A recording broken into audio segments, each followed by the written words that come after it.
سلام به همه شما دوستای خوبم، عزیزای دل کاترین تاروت. امیدوارم که هر جایی که هستید حال دلتون فوق‌العاده رو به راه باشه. امشب یک شب بارونیه، فضا پر از انرژی، حس و حال همه چی خوبه، آسمون، زمین و من مطمئنم که حال همه مردممونم فوق‌العاده عالیه. به خاطر انرژی بالای امشب من تصمیم گرفتم که بیام یک ریدینگ فوق‌العاده داشته باشم و مطمئنم که در این فضای پر انرژی یک ریدینگ خیلی توپی رو ما خواهیم داشت. موضوع امشب اینه که ببینیم در حال حاضر توی زندگی طرف مقابل چه خبره، یعنی ببینیم که چه انرژی هایی داره، چی داره میگذره تو زندگیش. پس بدون اینکه توضیح دیگه ای بدم از شما دوستای گلم درخواست میکنم اسم شخص مورد نظرتون رو 7 بار تکرار کنید، یک نفس عمیق بکشید و متصل بشید به این تاروت و با یادآوری چهره، یک خاطره و یک حس خوب اتصالتون رو از اون چه که هست بهتر کنید و من مشغول بر زدن میشم تا شما کارهایی که گفتم رو انجام بدید. من از طرف شما از تاروت میپرسم که در زندگی طرف مقابل چه خبره، چه انرژی هایی داره. لطفاً به ما بگو.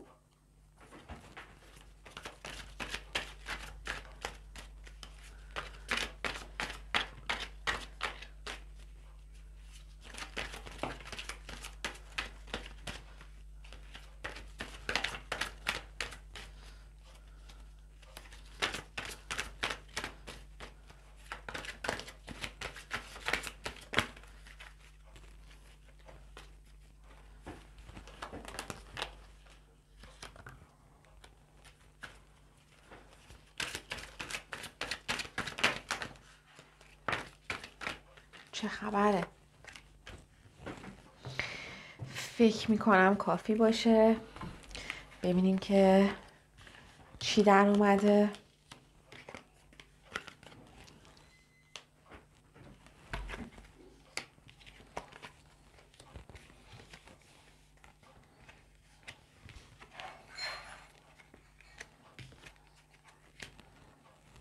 بسیار خوب. ببینید طرف مقابل شما در حال حاضر انرژی که داره اینه که تو فکر خرید یه چیز بزرگه، حالا یک ملک یا حتی یک خونه ای رو میخواد بسازه، یا اگه راه دور هستید به فکر مهاجرت و در واقع مسافرت و یا یک جابجایی یا یک خرید یک مسئله مالی که مهمه، چون نوبم بر من در اومده داره این رو در واقع به من نشون میده، چون دقیقا 6 جام هم در اومده. و چیزی که واضحه اینه که طرف مقابل شما به هر حال تو فکر یک خرید و فروشی هست. میگم حالا هر چیزی میتونه باشه، خونه، ماشین، زمین، ملک و اینها. برای از طرفی هم بخوام بگم یک جورایی پوز دادنه، چون دقیقا این 3 تا کارت داره به من همین رو میگه و میگه که آره مثلا بیا ببین چه ماشین خونه خفنی دارم، چه چیزایی رو فراهم کردم. و اینکه از یک طرف یک سری تصمیمات جدی هم طرف مقابلتون داره برای زندگیش و به شدت هم با سیاست و انرژی که طرف مقابلتون قصد داره که زندگیش رو بگیره تو دستش. و این شخص مورد نظر یک کرکتریه که از طرفی در یک دوره‌ای توی زندگیش خیلی درد و رنج و سختی زیادی کشیده و برای یک سری از شماها طرف مقابلتون انگار که از زمانی که حتی مثلا بچه بودم کار کرده و از سن خیلی کم مثلا مسئولیت زیادی به دوشش بوده و همینها کاملا مشخص مشخصه که این آدم اگر هم تلاش داره میکنه که حالا چیزی رو فراهم بکنه یا یک سری شرایطی رو در واقع بیاد به رخ بکشه، فقط ظاهریه و شاید به این معنیه که بخواد اون شرایطی که در یک دوره پشت سر گذاشته رو پشت این مسائلی که الان داره به دست میاره مخفی بکنه.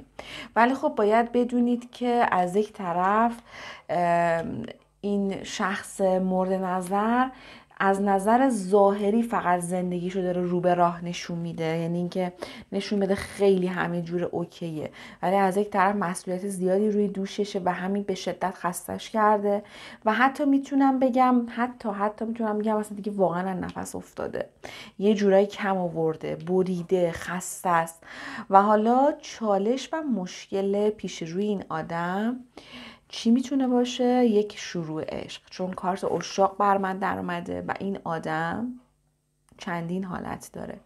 یا روابط خوبی کلا توی زندگیش کلا نداشته، یا هر رابطه‌ای که شروع کرده با اشک و آه و ناله تموم شده و برای همینه که الان به دنبال یک ارتباط و یک رابطه با ثبات دو طرف است. ولی هر موقع رابطه‌ای که میگم داشته، چون که سعی کرده مثلا بیشتر سیاست به خرج بده، پوز بده، یک سری رفتارهای بچگانه از خودش نشون بده، اون رابطه رو تا به الان پاچونده و انگار هیچ وقت نتونسته نقشش رو اونقدر که باید خوب توی رابطه ایفا بکنه. حالا شما اگه با این آدم توی رابطه هستید که خب میتونم بگم چون آدم با سیاستیه و کلا خیلی خوب میتونه خودش رو خوشبخت و ایدئال نشون بده، خیلی رابطه خوبی و عاشقانه‌ای رو با هم دیگه دارید، چون میگم کارت عشاق در اومده و خب دوستتون هم 100% داره. ولی در حال حاضر برای اونهایی که کات کردید میتونم بگم که این آدم خیلی دوست داره که دوباره یک رابطه عاشقانه‌ای رو با شما استارت بزنه و با احساس عشق دیگه واقعی بره جلو، انگار که متوجه شده که اون سیاسته، اون نقش بازی کردن الکیه هیچ نتیجه‌ای براش نداشته و برعکس عمل کرده توی زندگیش. از طرفی میتونم بگم که کائنات، یعنی در واقع پاپ داره این رو میگه، کارت پاپ، بعد بگم که به دنبال اینه که طرف مقابلتون رو از نظر روحی و نظر جسمی ببره رو به بهبود، انگار که کمکش بکنه که به شفا و التیام برسه. و چون من دارم تغییر و تحول و این انرژی ها رو دارم توی این دسته از کارتا دارم میبینم و این یعنی این که این شخص داره به سمت خواسته هاش نزدیک و نزدیکتر میشه و انگار داره تلاش میکنه، چون دقیقاً 6 جام زیر 6 شمشیر در اومده و انگار که برای رسیدن به اون ایدئال زندگیش در حال تلاش کردنه. میبینی داره پارو میزنه، داره سخته ولی داره به نتیجه میرسه، چون کارت بالایی این رو به من داره میگه. و الان دقیقاً میتونم از یک طرفم بگم شاید در یک دوره نقاهت هم داره به سر میبره که خب این دوره میتونه یکی از سخت‌ترین دوره‌های زندگیش باشه، چون هم از نظر شغلی هم از نظر احساسی خیلی فشار زیادی روش بوده و یا هنوزم هست. ولی خب این آدم خیلی هم از یک طرف حریصه و خیلی دوست داره که به هر چی که میخواد برسه و اصلا انگار سیر نمیشه، یعنی بهترین چیزها هم نصیب این آدم بشه بازم میخواد تلاش بکنه باز به یک سری چیزهای بالاتری برسه. و در حال حاضر با این کارتایی که بر من در اومده خیلی ترس، دلهوره، نگرانی، حالا میگم شاید به خاطر شرایط فعلی که الان توی زندگیش وجود داره در اومده برای شخص مورد نظر.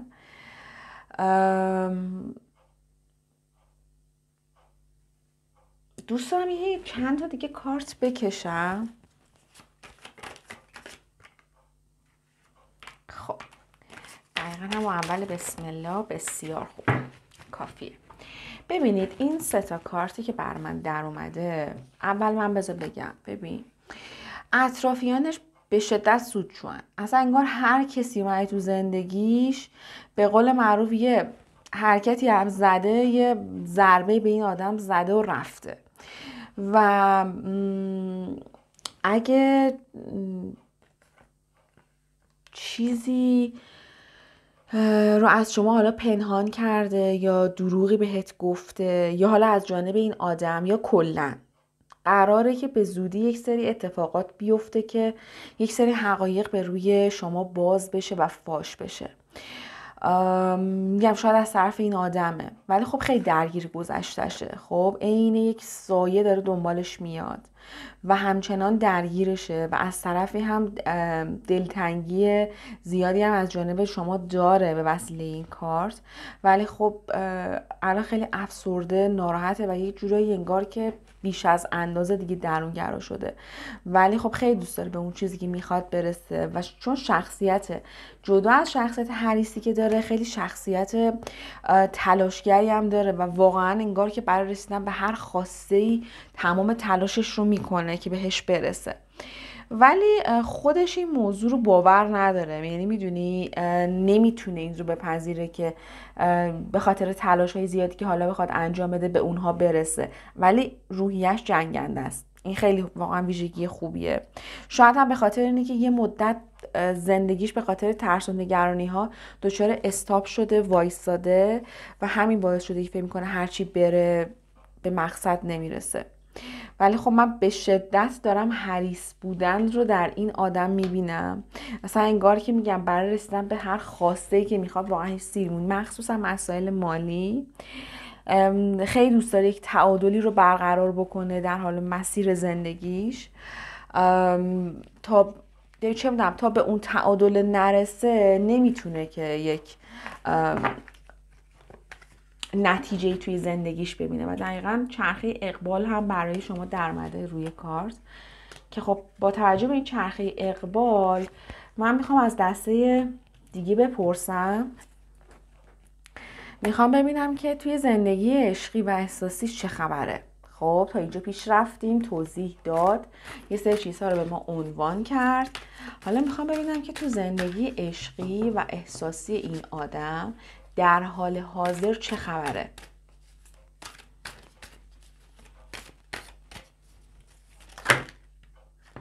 یعنی ما قشنگ امشب میخوایم فضولی کنیم، نفوذ کنیم به زندگی این آدم که ببینیم که این چی میخواد به ما بگه. خب تعداد زیاد بود، من یکی از اون کارتا رو برداشتم.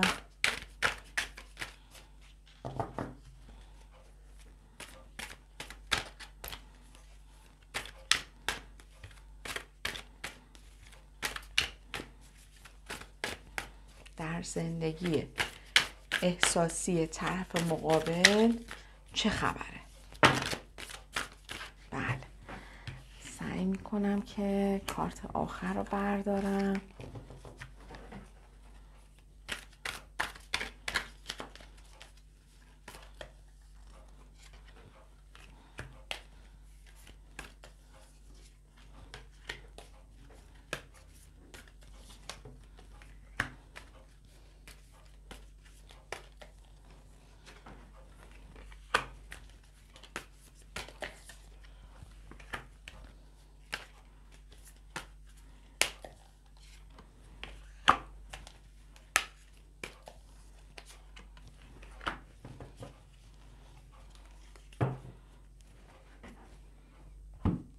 و از این یکی دسته هم میخوام بپرسم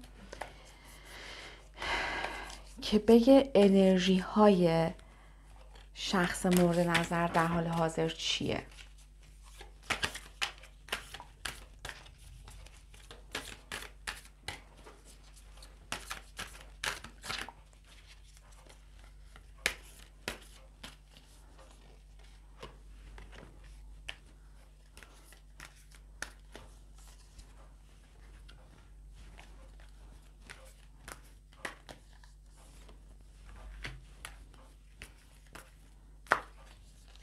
گفتم سطح انرژی زمین خیلی بالاست به خاطر بارونی که اومده و کارتا واقعا پر از انرژیه و پر از پیام.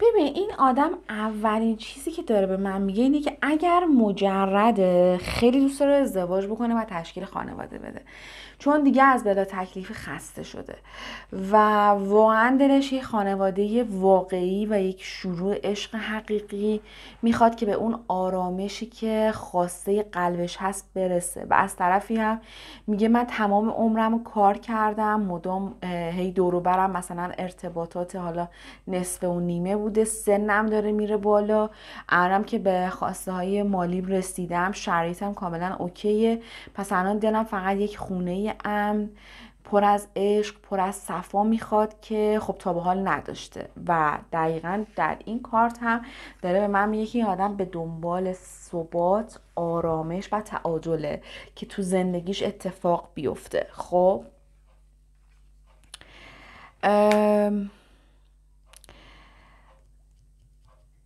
ولی خب از یک طرف توی موضوعات عشقی و احساسی طرف مقابلت اینطوریه که یه مدت تبدیل به یک انسان افسرده و در واقع دپرس شده و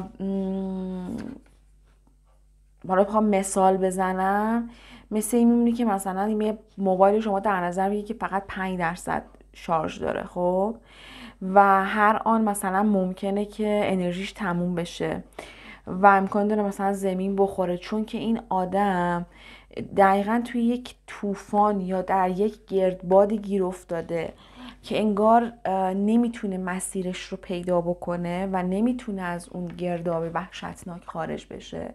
هی داره این در اون در میزنه، خیلی به هم ریختش کرده تا بخواد مثلا راهش رو پیدا بکنه، نیاز به زمان داره، ولی خب این آدم در حرکته و تلاش رو کرده و در جریان افتاده برای حالا رسیدن به هر چیزی، با وجود اینکه تو گردباد گیر افتاده.